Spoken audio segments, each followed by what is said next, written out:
साथियों, जय हिंद। मेरे जन्मदिन पर आपने बधाइयों का सैलाब पैदा कर दिया। मैं समझता हूँ कि यह जन्मदिन सिर्फ मेरा नहीं था, यह जन्मदिन हर उस नौजवान का था जो चाहता है कि हमारी बहन बेटियों की यात्रा बिल्कुल मुफ्त हो, जो चाहता है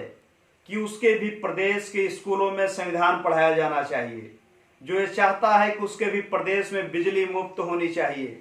जो ये चाहता है कि उसके भी घरों के बुजुर्गों को मुफ्त तीर्थ यात्रा कराया जाना चाहिए, जो ये चाहता है कि उसके घरों के बुजुर्गों को कम से कम 3,000 रुपया विधवा वृद्धा पेंशन दिया जाना चाहिए, जो ये चाहता है कि उसके भी प्रदेश के किसानों को 50,000 रुपया प्रति एकड़ कम से कम मुआवजा मिलना चाहिए, जो ये चाहता है कि उसके भी प्रदेश में सभी स्कूलों में इस देश का संविधान पढ़ाया जाना चाहिए, जो ये चाहता है कि उसके भी प्रदेश में दुर्घटना के शिकार किसी भी व्यक्ति को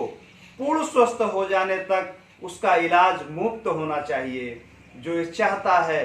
कि उसके भी प्रदेश में दिल्ली की तरह सर्वांगीण विकास हो, जो ये चाहता है कि उसके भी प्रदेश में खुशहाली हो, जो ये चाहता है उसका भी प्रदेश अमन चैन के रास्ते पे हो, जो ये चाहता है हिंदू मुस्लिम की राजनीति से बाहर निकलकर शिक्षा, चिकित्सा और रोजगार की राजनीति को प्राथमिकता मिले। हर उस नौजवान का जन्मदिन था जो ये चाहता है कि उसका प्रदेश छल, दंभ, द्वेष, झूठ और पाखंड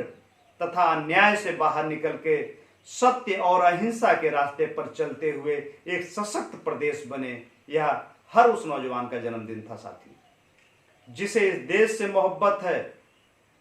जिसे इस देश की प्रगति से मोहब्बत है, और सबसे बड़ी बात जो चाहता है कि उत्तर प्रदेश का कोई बेटा देश की सीमा पर शहीद हो तो उसके परिवार को सम्मान राशि कम से कम 1 करोड़ रुपया दिया जाना चाहिए। इस विचारधारा के हर नौजवान का जन्मदिन था, ये सिर्फ मेरा जन्मदिन नहीं था। इन्हीं शब्दों के साथ इस देश की खुशहाली की बात करते हुए, प्रदेश की खुशहाली की बात करते हुए, इस देश की विरासत को, सांस्कृतिक विरासत को नमन करते हुए मैं विवेक यादव विक्की इस देश की आवाम को अपने जन्मदिन पर प्रणाम करता हूँ, नमन करता हूँ। जय हिंद।